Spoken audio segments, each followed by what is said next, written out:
Good morning, everybody. Good morning. Praise the Lord and welcome to another Good Morning Grief Devotion. It's your boy, Pastor Corey Allen Duncan Sr. So happy and excited to be here with you on this morning as we lead you in a very special way in today's Good Morning Grief Devotion. This is the daily grief devotion that is strategically designed to help you to navigate through your grief one day at a time. What is grief? I'm so glad you asked. Grief, my brothers and sisters, it is the natural, normal, and necessary response to loss, change, and transition that results in the expressions of feelings and emotions. Grief is what you feel on the inside. Mourning is how it is revealed on the outside. Therefore, we don't suppress it, but we express it. We don't ignore it, but we explore it. We don't conceal it, but we reveal it. We don't lock it up, but we let it out. And that's why we shout good morning, because mourning is a good thing. So glad you're here with us on today as we lead you in a very special way. Today's Good Morning Grief Devotion. Today is day 258, and we're going to talk about when I'm in distress, I de-stress. When I'm in distress, I de-stress. Let's talk about it on today. All of my thoughts and feelings are in grief are normal. They're also necessary. How do I know they're necessary? Pause. We always start off every single day, letting you know that grief is the natural, normal, and necessary response to loss, change, and transition. All of your feelings are natural, normal, and necessary. Whatever it is that you're feeling as it relates to the loss, the change, or the transition that you've experienced, you got to understand you're not weird. It's not weird. It's natural, normal, and necessary. It's not abnormal, right? It is not absurd. Whatever you're feeling is natural, it's normal, it's necessary. They're also necessary. How do you know they're necessary? If I'm having them, that means that in that moment, at least they're necessary for me. So I'm learning to be with my thoughts and feelings to express them no matter what they are. If you're having them, that means they're necessary for you. Feelings are so very powerful. Feelings is the way your mind, your heart, your emotions, your body processes whatever is taking place.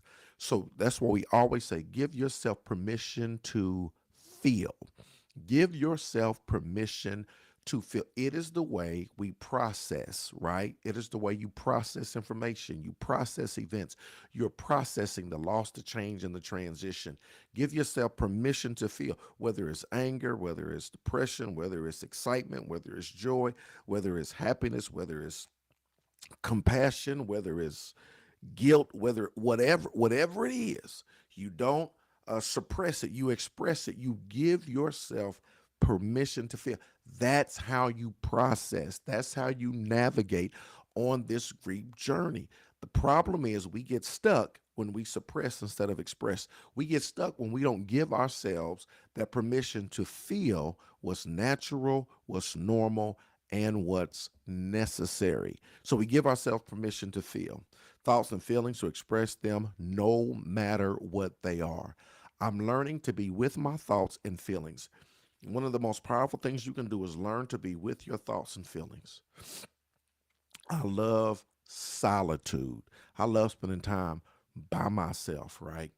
Uninterrupted from the world, uninterrupted from the demands of others. I love spending time with myself, and I love giving myself, right? Being aware of what I'm feeling and how I'm feeling, being mindful of my thoughts. I love it. I love it. I love it. I love it. There's nothing like it because I love to process, right? I love to be aware of how am I feeling and why am I feeling this? What am I feeling, right? Giving myself permission to feel what I feel, to be alone with my thoughts. It's one of the most powerful, liberating things you can do because it's all about self awareness. It's all about self awareness. It's all about you navigating through your journey.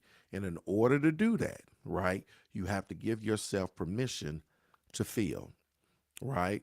I'm learning to be with my thoughts and feelings and to express them no matter what they are. But sometimes, here it is, I get really distressed that I can be so down or upset that I feel like I can't survive. That's when I know it's time to de stress. I open my stress management toolkit and select a practice or activity that helps me to feel calmer and more even keeled. I love that. Sometimes you can become overwhelmed by what you feel. You can become overwhelmed by what you're experiencing.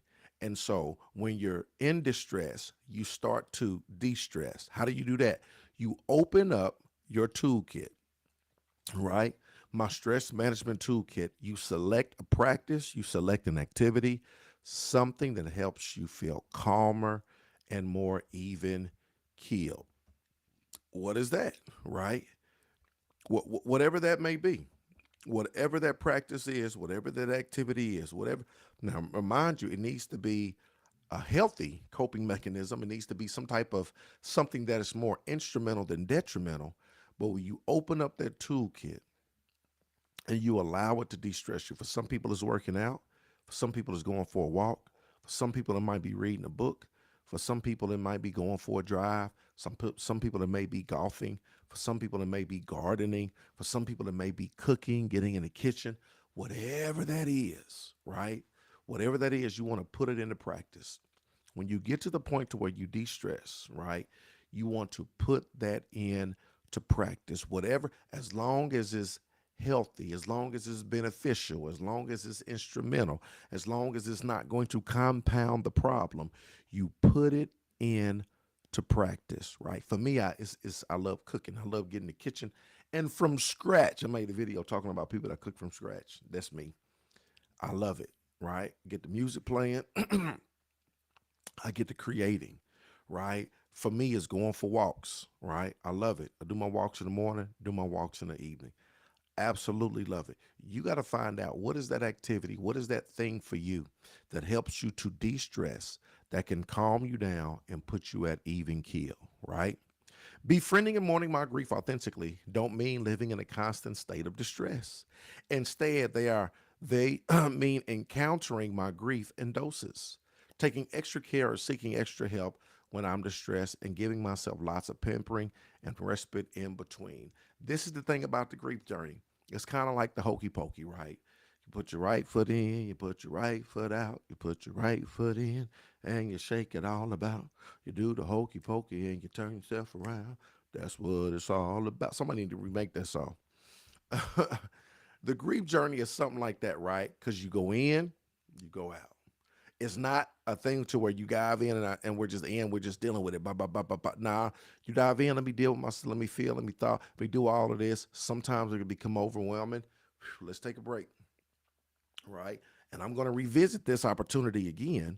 I'm going to dive in, right? I'm going to do it. Dive in. I'm going to do it. Take a break. Just like anything else. Think about it. When you go to the dentist and they cleaning your teeth or drilling on that teeth, they do all that drilling and all of that stuff, and then they put the suction thing in, right? They take a break. They take a break, and they go through the process of the ebb and flow of doing it. Now let's take a break. Let's suction all that out, just like anything else. I was at a football game last night, right? They play 12 minutes and they take a break, right? End of the first quarter, or even every play. They'll make a play, then after that play, they'll take a break. They got 25 seconds to run another play.